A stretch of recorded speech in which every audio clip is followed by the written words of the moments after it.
স্কুলে আগুন, আতঙ্কে ছাত্রছাত্রীরা। অমর্ত্য সেন এসএসকে স্কুলে গ্যাস সিলিন্ডারের পাইপ ব্লাস্ট করে আগুন। ঘটনাটি ঘটেছে আজ দুপুরে নদিয়ার কৃষ্ণনগরের সত্যনগর এলাকায়। স্থানীয় গ্রাম পঞ্চায়েতের সদস্য লিটন বিশ্বাস বলেন, জোরে শব্দ হওয়ার পর আগুন লেগে গেলে দিদিমণিরা চিৎকার চেঁচামেচি শুরু করেন। সেটা শুনেই গ্রামবাসীরা ছুটে আসে। স্কুলের সমস্ত ছাত্রছাত্রীদের স্কুল থেকে বের করে আনা হয় যত দ্রুত সম্ভব। গ্রামবাসীরা আপ্রাণ চেষ্টা করে প্রথমে আগুন নেভাতে সক্ষম হন। খবর পেয়ে ঘটনাস্থলে পৌঁছয় কৃষ্ণগঞ্জ থানার পুলিশ এবং বিডিও এবং অফিসের অন্যান্য আধিকারিকেরা। কিছুক্ষণের মধ্যেই পৌঁছয় কৃষ্ণনগর থেকে দমকলের একটি ইঞ্জিনও। অবশ্য দমকলের ইঞ্জিন ঘটনাস্থলে পৌঁছানোর আগেই গ্রামবাসীরা আগুন নিভিয়ে ফেলতে সক্ষম হন। দমকলের আধিকারিকেরা ঘটনাস্থল পরিদর্শন করেন এবং কিভাবে রান্নার সময় নিজেদেরকে সতর্ক থাকতে হবে সেই জিনিসপত্রগুলো স্কুলের দিদিমণি এবং রান্নার কর্মীদের বুঝিয়ে বলেন।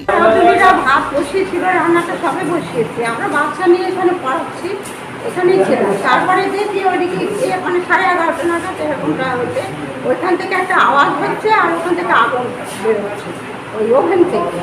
তারপরে তো আমি তো আর ওইদিকে যাইনি, বাচ্চাদের বের করে নিয়েছি সবাইকে। মানে কোনো বাচ্চার ক্ষতিটা দেয় না, কোনো বাচ্চা। এটা কি সিলিন্ডার বাস্ট হয়েছে না পাইপ বাস্ট হয়েছে? সিলিন্ডার বাস্ট হয়নি, পাইপ থেকে আগুনটা বেরোচ্ছে। পাইপ থেকে।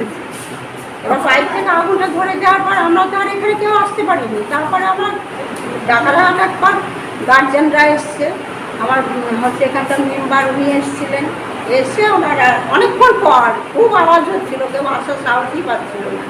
তারপরে ওনারা সবাই অনেকে কিছু গার্জেন এসেছিলেন, এসে তারপরে এখানে এসে একটা বড় লাঠি দিয়ে ওই সিলিন্ডারের নবটাকে নামিয়ে দেওয়ার পর তারপরে মানে আগুনটা করে তারপরে হচ্ছে ভিজা বস্তা ওই আগুনের ওপর চাপা দিয়ে। করে আমি জানতে পারলাম যে আমাদের পাড়ায় যে প্রাইমারি স্কুল আছে, প্রাইমারি স্কুলে নাকি আগুন ধরেছে। তো আমি ওখানে যথারীতি উপস্থিত হই, গিয়ে দেখি গ্যাস সিলিন্ডারের যে পাইপটা লিকেজ হয়ে আগুন ধরে যায়।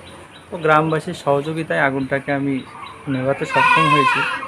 স্কুলে যেসব ছাত্রছাত্রী ছিল সবাইকে বের করে দিয়েছিলাম, কারোর কোনো অসুবিধা হয়নি।